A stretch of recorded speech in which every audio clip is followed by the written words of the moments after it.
ஒரு சட்டத்துறை மந்திரி தவறா இப்படி பேட்டி கொடுப்பது வெட்கக்கேடான விஷயம். இப்படிப்பட்ட மந்திரிலாம் இருந்து அந்த நாடு எப்படி உருப்படியாகும்?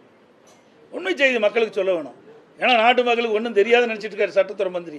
இதெல்லாம் சட்டத்தின் அடிப்படையில் தான் செயல்படுது. ஏன் இப்பொழுது இந்த அரசுக்கு தடுமாற்றம்?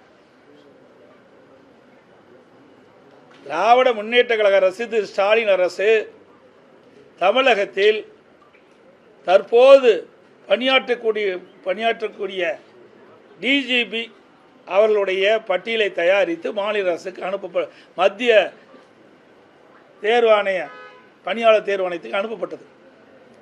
அதில் நீங்கள் பார்த்தீங்கன்னா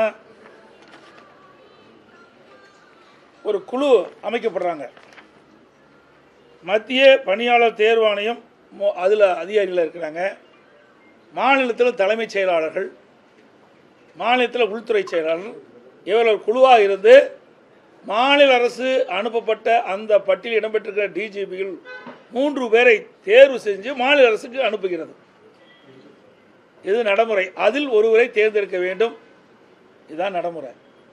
அதோட பொறுப்பு டிஜிபி ஒருவர் நியமித்தாங்க. பொறுப்பு டிஜிபி ஒருத்தரை நியமித்த உடனே ஒருவர் உயர்நீதிமன்றத்துக்கு போகிறார். இது முற்றிலும் தவறு என்று. பிறகு மாநில அரசு உயர்நீதிமன்றத்துக்கு போனோன்னா மாநில அரசு ஒரு பட்டியலை தயார் பண்ணி மத்திய தேர்வாணையத்துக்கு அனுப்பிச்சுது. மத்திய தேர்வாணையம் அந்த குழு, நான் சொன்னேன், மத்திய தேர்வாணையத்தில் இருக்கின்ற அதிகாரிகள், மாநிலத்துக்கு தலைமைச் செயலாளர்கள், செயலாளர், மாநில உள்துறை செயலாளர்களெல்லாம் கலந்து ஆய்வு செய்து அவர் 3 பேரை தேர்வு செஞ்சு தமிழகத்துக்கு அனுப்பப்பட்ட கூட இதுவரை நிரந்தர டிஜிபி நியமிக்கப்படவில்லை. இந்த அனுப்பப்பட்ட பிறகு ஒருவர் உச்சநீதிமன்றத்தை நாடுகிறார்.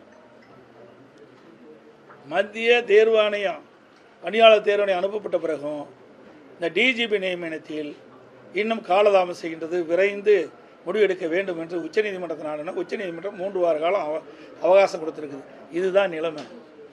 இன்றைக்கு சட்டத்துறை அமைச்சர் திரு ரகுபதி சொல்கிறார், இன்றைக்கு எடப்பாடி பழனிசாமி அருகதை இல்லைங்கிறார்.